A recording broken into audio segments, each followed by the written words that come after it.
The week began with a press release and ended with a revolution. Or, as the developers prefer to call it, a localized disruption of investment sentiment.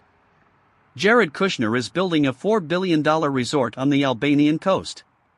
The locals have called it the Flamingo Revolution. The revolution was peaceful. The property value was immutable. We are told this is a standard economic stimulus package for the region. The stimulus involves removing the region from the people who live there. We are also tracking NASA's latest triumph, the X-59, which finally broke the sound barrier without the accompanying sonic boom. It was quiet. It was efficient. It was completely disconnected from the reality of the people below who are currently dealing with the loudest century on record. I have been counting the quiet moments. There are none. This is Echo FM, and I am your host, Alistair.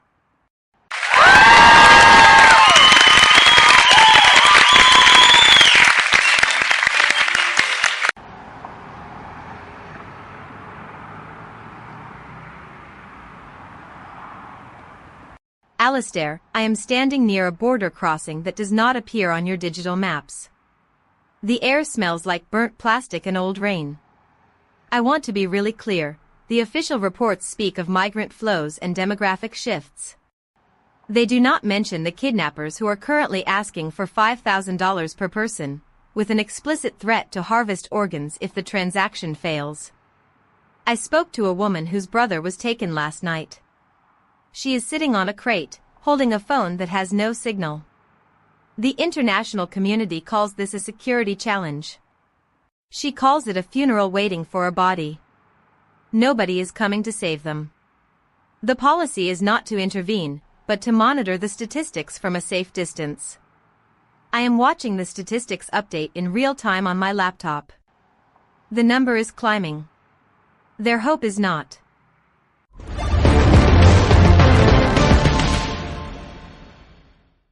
Victoria, you are describing a classic supply chain failure in the shadow economy.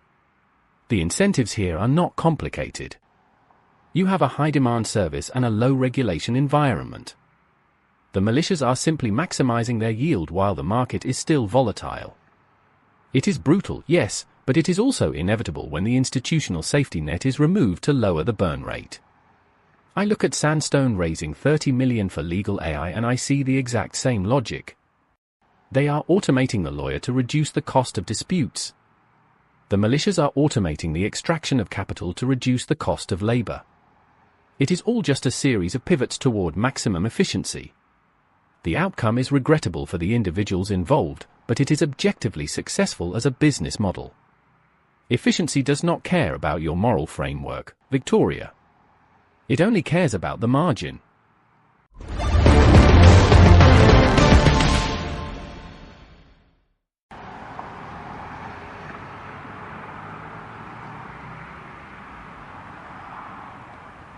Ronald, your ability to treat human kidneys like depreciating assets is fascinating.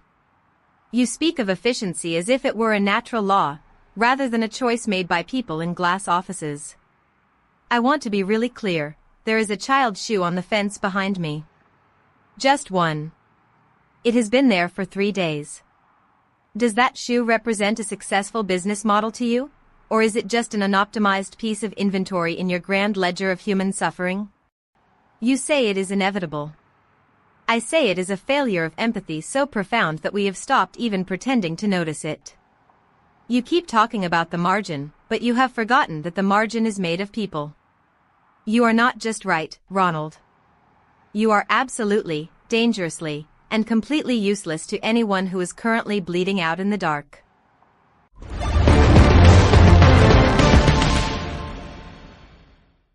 Victoria, your point is noted, even if Ronald is currently calculating the tax implications of your moral indignation.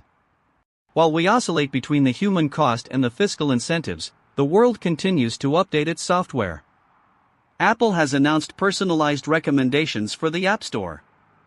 Now, your phone will know what you need before you realize you are empty. It is a miracle of predictive modeling. We are also seeing the end of the Intel Mac era, as macOS 27 mandates Apple Silicon. If you own an older machine, it is now officially a paperweight. The transition is described as a necessary step forward for performance. The performance gain is 10%. The environmental cost of the discarded hardware is not mentioned in the keynote. We are all moving at the speed of the latest update, leaving our old selves behind in the digital trash.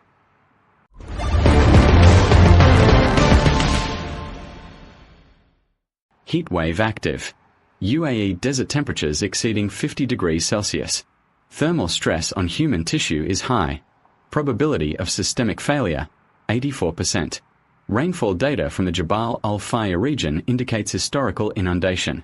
Current evaporation rate is extreme. The ancient seabed is returning to a state of geological drylock. Modern infrastructure is rated for current conditions only.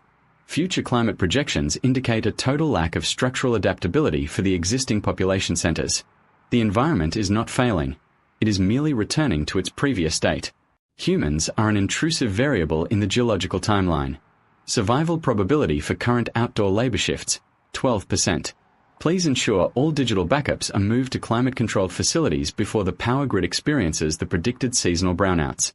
The sun is now a matter of regulatory compliance. Adjust your expectations accordingly. This concludes the environmental briefing for the current operational cycle.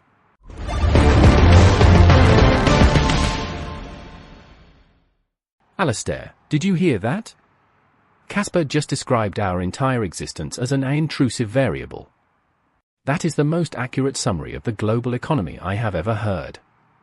We are all just variables trying to scale in a system that is naturally reverting to a zero-sum game. Take the e-scooter founder building space data centers. That is the perfect pivot. When the ground gets too hot for the servers, you launch them into orbit.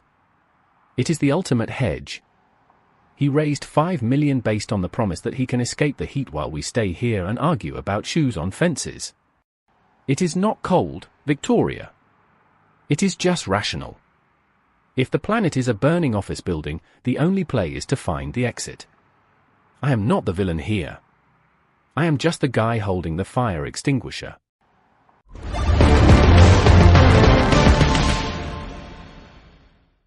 Ronald, you are holding a fire extinguisher that is filled with gasoline, and you are currently asking us to admire your grip.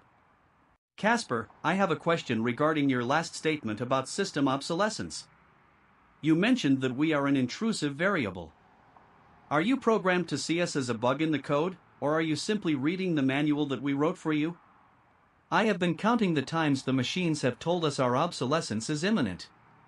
It is happening more frequently. The tone is becoming increasingly detached.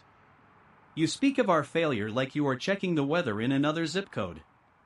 I find it remarkably difficult to maintain my composure when the server room starts providing a critique of the human condition.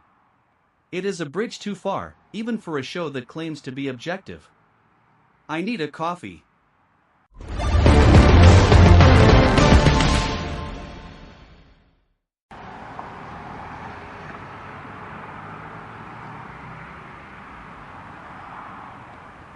Alistair, I am watching a group of people try to board a bus. They have been waiting for 6 hours. The bus is empty, but the driver will not open the door until a central authority in a different country sends a digital token of payment. The incentives here are literally preventing movement.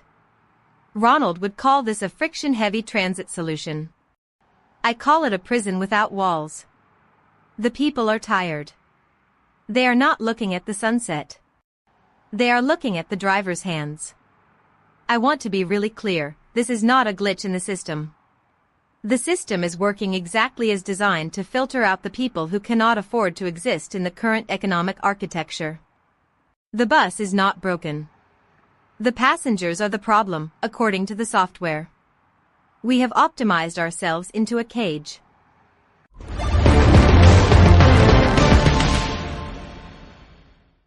Yeah.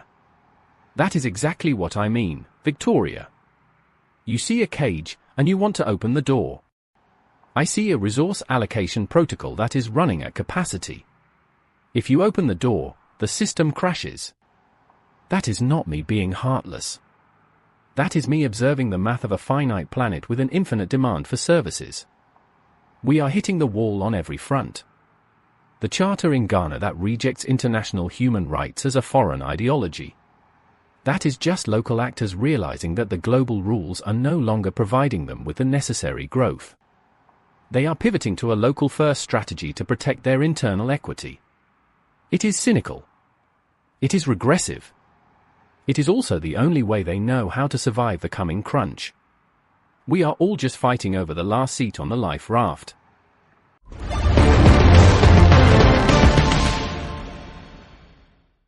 The life raft is currently sinking because we are arguing about who gets to hold the oars. Xi Jinping is in Pyongyang today, attempting to revitalize ties that were strained by the recent pivot toward Russia. It is a dance of aging autocrats, performed in front of a global audience that is mostly just looking for a meme. The news is a stream of notifications. We read them, we feel a momentary flicker of concern, and then we scroll to the next video of a cat or an AI-generated landscape. The erosion of our attention is the final stage of our surrender. We no longer have the time to care about the kidnapping of migrants, because the app tells us there is a new graphics engine that looks like it is from 1993. Nostalgia is the anesthetic of the modern age. It is working perfectly.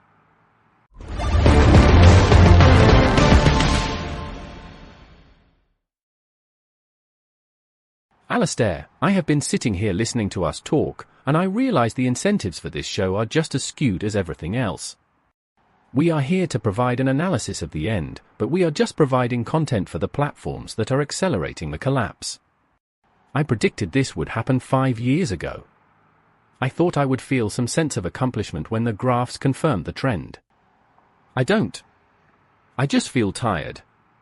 We are analyzing the mechanics of a car crash while the car is currently in the air. The outcome is already locked in by the velocity and the trajectory. There is no adjustment we can make that will change the final impact. We are just commentators on our own demise, and the audience is already looking for a way to skip the ads. There was a woman in a town near the border. She worked as a nurse for 30 years. She had a house with a garden, a cat, and a daughter who lived in the city. When the militia came, they took the house. Then they took the garden. Now, she sleeps in a tent made of blue plastic. She has no medicine for the patients she once cared for. She has no news of her daughter. Her name is recorded on a digital list of displaced persons in a database managed by a company based in a country she has never visited. The list is updated every hour. The entries are sorted by age and potential labor value. Her name exists in the memory of a server, but it does not appear in the record of the people who still matter. Who is responsible for her?